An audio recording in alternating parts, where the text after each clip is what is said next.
आप देख रहे होंगे अपने क्षेत्र में बालू चोरी नहीं रुक रही है, उसके बारे में आप क्या बोलना चाहेंगे?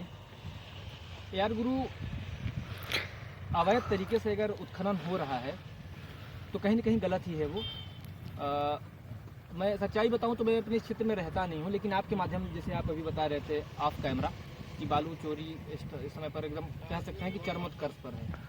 तो एक्चुअली है क्या कि अगर ऐसा हो रहा है तो बेहद तरीके से वो गलत बात है और इस पर प्रशासन को कड़ी से कड़ी कार्रवाई करनी चाहिए। इसमें जो बालू चोर है वो बोल रहे हैं गरीबों का भला हो रहा है, उनको सस्ता बालू मिल रहा है, इसके विषय में आप क्या बोलेंगे? कैसे भला हो रहा है गरीबों का? उन्होंने बोला कि सस्ती बालू मिल रही है, मतलब 1500 टाली मिलती है, वैसे 5000 मिलती है। तो एक गरीब मान लीजिए कितने का घर बनवाएगा?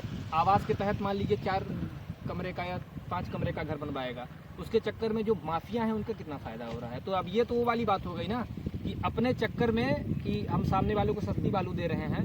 और सबसे बड़ी बात ये कि संसाधनों का जो गलत तरीके से दोहन किया जा रहा है, नदियों का, हम लोग नदी के किनारे पे खड़े हुए हैं, देखिए क्या हालत हो चुकी है इस नदी की, आप अपने बैकग्राउंड में देख सकते हैं।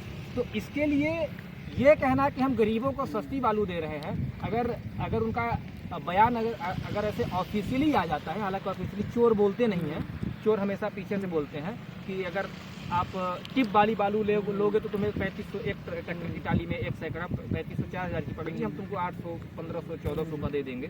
तो वो वाली फिर बात वही हो गई ना कि प्रशासन की आंखों में धूल झोंकने का काम कर रहे हैं। और अगर ऐसा इस प्रशासन में काम हो रहा है तो बेहद गलत हो रहा है, इसकी कड़ी से कड़ी निंदा होनी चाहिए। और मैं आपको तो धन्यवाद देता हूँ, आप जैसे पत्रकारों, सभी पत्रकारों को, कि आप लोग खुलकर मुखर होकर इस पर बोल रहे हैं। सिंगरौली क्षेत्र में इतनी कंपनियां हैं, फिर भी यहाँ के बेरोजगार, आप स्वयं बेरोजगार नहीं है, मतलब आप स्वयं दूसरे जगह जॉब करने गए हैं, इसके बारे में आप क्या बोलना चाहेंगे?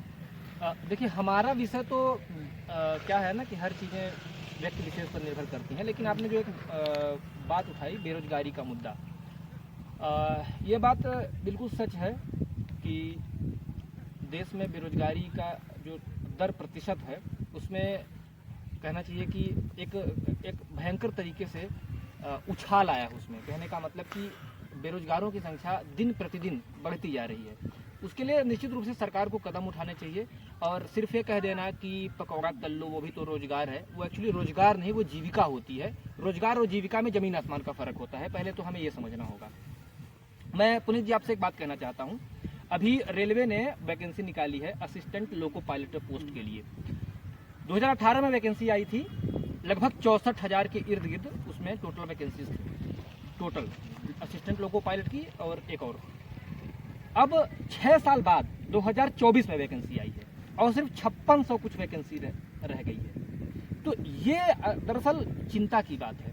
6 साल बाद आप वैकेंसी निकाल रहे हैं और सिर्फ 5600 वैकेंसी निकाल रहे हैं। इस बेसिस पे सरकार की मैंने कहना चाहिए कि भयंकर तरीके से आलोचना होनी चाहिए। और जो लोग कहते हैं ना कि हर किसी को सरकारी नौकरी नहीं दी जा सकती है, वो सिर्फ और सिर्फ अपने बचाव में ऐसा बयान देते हैं। कम से कम अभी मैं पढ़ रहा था ट्विटर पे, किसी ने पोस्ट किया था, 3 लाख से अधिक पद खाली हैं इंडियन रेलवे में, पोस्ट 6000 से भी कम निकाली जा रही है। आखिर बताइए, जो देश का एक बड़ा वर्ग 16 साल से लेकर 18 साल से लेकर के, और कंपटीशन की तैयारी लोग 30 से 28 साल तक करते हैं, उनका क्या होगा? वो जो अपनी जवानी के 10-12 साल गंवा रहे हैं, आखिर उसके लिए कौन रिस्पॉन्सिबल होगा? 6 साल बाद आप वैकेंसी निकाल रहे हो और ऐसा लोगों के साथ मजाक कर रहे हो। आखिर क्या बोला जाए इस चीज़ में? इसकी जितनी भी निंदा की जाए उतनी ही कम। सिंगरौली में जो कंपनियां हैं, यहाँ के स्थानीय नेता 70% मांग के लिए अड़े हुए हैं, लेकिन कंपनियां 70% यहाँ के लोगों को नहीं दे रही हैं रोजगार। इसके विषय में आप क्या बोलना चाहेंगे? देखिए, नेता लोग प्रयासरत हैं, लेकिन शर्म की बात यह है कि नेता प्रयासरत होते हैं तो सच्चाई जो है पुनीत जी मैं आपको बताऊं, सिर्फ और सिर्फ अपनी राजनीति को चमकाने के लिए जो जितना विरोध करेंगे। मैं देखिए, बहुत सारे नेताओं का मेरे पास, मेरे मनोमस्तिष्क में नाम आ रहा है, मैं उनका नाम नहीं लेना चाहूँगा। वो नेता अपनी पैठ बनाएंगे कंपनियों में, फिर उसके थ्रू कमीशन ले लेकर के अपने बंदों को उसमें एंट्री कराने का प्रयास करेंगे। तो ये नेतागिरी अगर यहाँ के नेता ये छोड़ करके एक बड़े पैमाने पर कहना चाहिए कि योग्यता के हिसाब से अगर प्रेफरेंस दें, लोगों को करें, तो निश्चित रूप से 70% 60% जितना भी उनकी डिमांड है, अगर प्रेफरेंस हो योग्यता, तब तक वो सही है। बाकी अपनी नेतागिरी चमका के और अपना कमीशन निकालने के लिए अगर ऐसा किया जा रहा है तो बेहद तरीके से वो गलत है, जो कि यहाँ पे किया जा रहा है। कुछ नेता ऐसे हैं जो कि लोगों से कमीशन ले करके अपनी नेतागिरी चमका करके कंपनी में और लोगों को उसमें एंट्री कराने का काम करते हैं। वो उसको नेतागिरी नहीं कहते हैं, उसको घटियागिरी कहते हैं। सिंगरौली में जो वायु प्रदूषण है वो दिन प्रतिदिन बढ़ रहा है, उसके विषय में आप क्या बोलना चाहेंगे? क्यों नहीं, वायु प्रदूषण सिर्फ नहीं हो रहा है। जब वायु से प्रदूषण हुआ, मैं तो उस बेल्ट में रहा हूँ, आप भी शायद कभी गए हों। अगर आप अपने कपड़े शाम को सुखाने के लिए डाल दें तो सुबह आपको वो ब्लैक पूरा मिलेगा। ये ऐसे कोलिडे बेल्ट आपका जो ये जयंत वाला क्षेत्र है, इसमें अधिकतर ये देखने को मिलता है। देखिए उसके लिए क्या है कि पहली बात तो देखिए क्लोज्ड माइंस है नहीं, ओपन माइंस हैं। जब ओपन माइंस हैं तो ये वायु प्रदूषण होना लाजमी बात है। हम कहीं पढ़ भी रहे थे कि देश के टॉप जिलों में, सबसे प्रदूषित जिलों में, उसमें सिंगरौली भी आता है। उसके लिए देखिए बहुत सारे नियम बनाए जा सकते हैं, कुछ रूल्स एंड रेगुलेशंस पर ध्यान दिया जा सकता है। लेकिन हमने जैसा आपसे कहा ना कि नेतागिरी इतने घटिया लेवल की हो रही है कि उसके बारे में हम और आप जितनी भी बात करेंगे ना, सच्चाई तो ये है।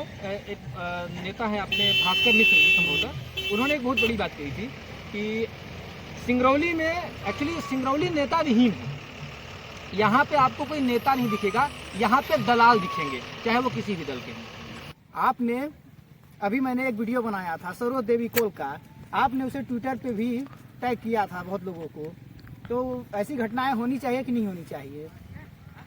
पहली बात तो पुनीत जी, आपके मुंह से निकला ऐसी घटनाएं होनी चाहिए कि नहीं होनी चाहिए, तो पहले तो आपका प्रश्न ही गलत है। ऐसी घटनाएं बिल्कुल नहीं होनी चाहिए। दरअसल ये जो कहना चाहते हैं, मैं आपको पूरा वाकया समझा दूं।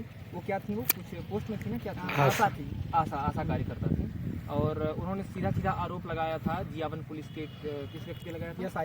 एसआई पे। क्या नाम था उनका? महाकाल नाम पे था कि उनके ब्लाउज में हाथ डाल करके और मोबाइल निकाले और शायद उनकी कोई शिकायत कटवाए भी थे ना, ऐसा सीएम हेल्पलाइन उनकी कटवाए थे जबरदस्ती, ऐसा कुछ ऐसा प्रकरण था।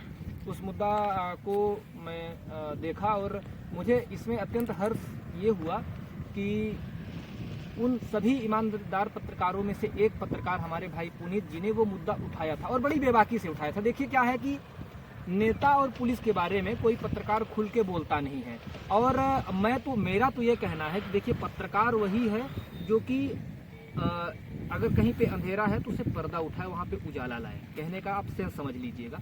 और जब सब कुछ आपको अच्छा दिख रहा हो, अगर कोई बैड न्यूज कहीं से ना आ रही हो, तो ये मान के चलिए कि जैसा मैं हमेशा कहता आ रहा हूँ कि पत्रकारिता फिर तलवे चाटने का काम कर रही है। मुझे सबसे हर्ष और सबसे खुशी इस बात की हुई कि पुनीत भाई ने उस बात को जोर देकर उठाया, एक आदिवासी महिला की बात को उन्होंने उठाया। देखिए उस मुद्दा पर मैं सिर्फ इतना कहना चाहता हूँ कि अगर उनका आरोप सही था कि उनके ब्लाउज में विशेष अंग में हाथ लगा करके और उस एसआई द्वारा मोबाइल निकाल के शिकायत कटवाई गई थी, उसको भद्दी भद्दिया गाली दी गई थी यदि, तो वो पूर्णतः गलत था। और जैसे एक मुलजिम सा जैसा व्यवहार होता है, वैसे ही उस व्यवहार हर किसी के साथ होना चाहिए, चाहे वो नेता हो, चाहे वो पुलिस हो, चाहे वो आमजन हो।